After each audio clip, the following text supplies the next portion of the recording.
উত্তরাঞ্চলের সবচেয়ে বড় আম উৎসব হচ্ছে নওগাঁর সাপাহারে। আশপাশের বিভিন্ন অঞ্চল থেকেও অংশ নিয়েছেন অনেকে।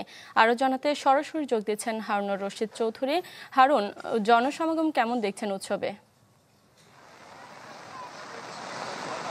আসলে মানুষজন তো ভালোই ছিল, কিন্তু মাত্র 10 মিনিট আগে আসলে মুষলধারে যেহেতু বৃষ্টি এসেছে, যার কারণে এই মানুষজন যে স্টলগুলোতে আছে সেগুলোতে অবস্থান নিয়েছে। তারপর আমরা একটু দেখাবার চেষ্টা করছি।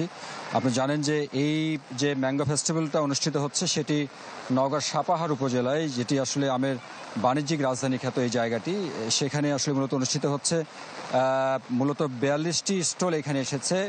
শুধুমাত্র নওগাঁ নয়, আশপাশের চাঁপাইনবাবগঞ্জ, বগুড়া এবং রাজশাহী, এই 3 জায়গারও যারা আম কারবারি আছেন, বিশেষ করে আম উৎপাদন করেন কিংবা আম থেকে বিভিন্ন রকম প্রক্রিয়াজাত খাবার তৈরি করেন, তারাও আসলে মূলত এই মেলায় এসেছেন। এবং সবচাইতে বড় বিষয় হচ্ছে যে এই মেলা থেকে যে বার্তাটি দেওয়া হচ্ছে যে উত্তরাঞ্চলের যে আম, বিশেষ করে নওগাঁর যে আম, সে আম কেন্দ্রিক সারা বাংলাদেশের যে বাণিজ্য অথবা রপ্তানির যে প্রক্রিয়া, সেই জায়গাটা যাতে সহজকরণ করা হয় সরকারের তরফ থেকে। জীবন বীমা কর্পোরেশন নতুন নতুন পলিসি চালু করে আসছে।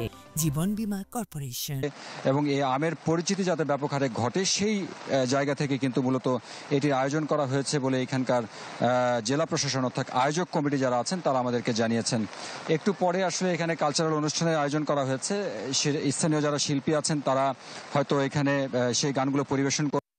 সবচেয়ে বড় বিষয় হচ্ছে যে স্থানীয় আমের পাশাপাশি বিদেশি কিছু আমও আসলে এসেছে। তবে আজকে আমরা যেটি দেখেছি যে আম্রপালি কিংবা বাড়ি 4 সহ অন্যান্য যে আমগুলো আছে, যেগুলো নওগাঁয় উৎপাদন হয়, সেই আমগুলো কিন্তু প্রাধান্য পেয়েছে। এছাড়া আমের যে প্রক্রিয়াজাত খাবার বলা যায়, যে আমের চাটনি বলেন কিংবা আমের বিভিন্ন রকম জুস অথবা আমের যেই জিনিসগুলো আছে, সেগুলোই কিন্তু মূলত এখানে প্রদর্শন করা হয়েছে।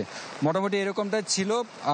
যেহেতু বৃষ্টি হচ্ছে, আশা করা হচ্ছে এই বৃষ্টিটা থেমে গেলে মানুষজন আবারও এই মেলায় আসবে এবং স্টল থেকে যে মানুষগুলো আছে তারা আবারও এই মাঠে নামবে বলে আশা করা হচ্ছে। হারুন, ধন্যবাদ আপনাকে। দর্শক, নওগাঁ থেকে আম উৎসবের খবর জানাচ্ছিলেন আমাদের সহকর্মী।